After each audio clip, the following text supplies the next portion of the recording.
They couldn't think of a better nickname? Welcome to This Goose is Cooked, Celebrity Book Edition, where we review books intended for our future generations. Today's book, Freckleface Strawberry, by Julianne Moore, illustrated by Lei Yin Pham, published by Bloomsbury, USA Children's Books. For those who don't know Julianne Moore, she's an actress. She's acted in such films as The Big Lebowski and Crazy Stupid Love. She has an Academy Award, 2 Golden Globes, and 2 Primetime Emmy Awards. This is clearly Julianne Moore's autobiography.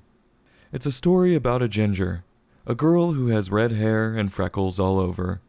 But she hates her freckles, and does everything to get rid of them. In the end, she adjusts to the lot that was given to her in life. The pictures worked well with the story by varying in size. Sometimes they took up the whole page, and sometimes there was 3 different pictures on one page depicting 3 different scenes. The story opens describing what seems to be a fairly normal 7-year-old. She can even ride a bike, making some of the other kids jealous. The book even states, I quote, "She was just like everyone else, except for one thing.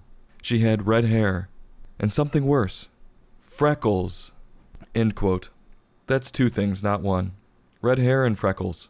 I'll let it slide, though, since she's 7 years old, and the freckles are clearly the big one that bothers her. She can't figure out where they came from, claiming no one in her family had them.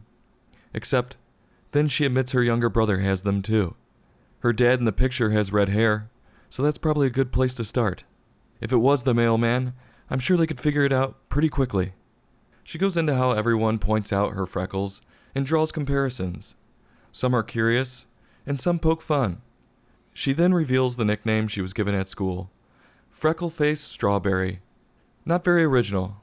They couldn't think of a better nickname, like Agent Orange, or Firecracker, or Sunblock? Well, Julianne clearly embraced the nickname Freckleface Strawberry, because she refers to her young self as Freckleface Strawberry for the rest of the book. I would assume that this is one of the best ways to deal with it. Instead of throwing a fit about the name, adopt it as your own. As you move on into the story, Freckleface Strawberry clearly lets the other kids get to her.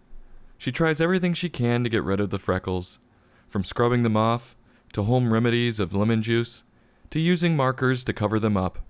We've all had something that we were insecure about, so this is very relatable. Eventually she settles on a ski mask as a fix. She looks like she's about to rob someone in a back alley. She wears the ski mask to school. Where the hell is her mother? Or the teacher? How did she get away with this? Well, everyone ends up ignoring her on the playground after school because they assume she's a new kid. She ends up sitting on a bench alone, probably suffering a heat stroke. The book says, I quote, "Freckleface Strawberry was kind of sad, and hot, and a little itchy." End quote. I bet she was a little more than hot. She was probably delusional. A baby waddles up to her and annoys her by pulling on the mask. So Freckleface Strawberry takes off the ski mask, and even the baby laughs at her. So humiliating. All the kids end up seeing her on the bench, and they come over to play with her, saying they missed her. They were apparently that dumb that they didn't know it was her wearing the ski mask. She has some real scholars as classmates, destined to cure cancer. So Freckleface Strawberry stopped caring about her freckles, because she realized she had so many friends. And Freckleface Strawberry goes on to grow up, and the freckles stayed with her, and she, I quote, lived happily ever after, end quote. Married to her husband with 2 kids, and has an Academy Award and 2 Golden Globes. It does sound happily ever after. While I love a book about someone dealing with their own insecurities, and how they cope with them, I don't know if just saying you don't care because you have friends is the right message. Resolving it with her coming to grips with it because she loves herself might have been a little better. Maybe I'm nitpicking. I believe this book turned into a series. For good reason. It was really well done. I have to give Julianne props on her first attempt. So on a scale from 1 to 5, I'm going to give this book a 3.4. I'll have a heapin' helpin', and I'll be going back for seconds. This Goose is Cooked, Celebrity Book Edition.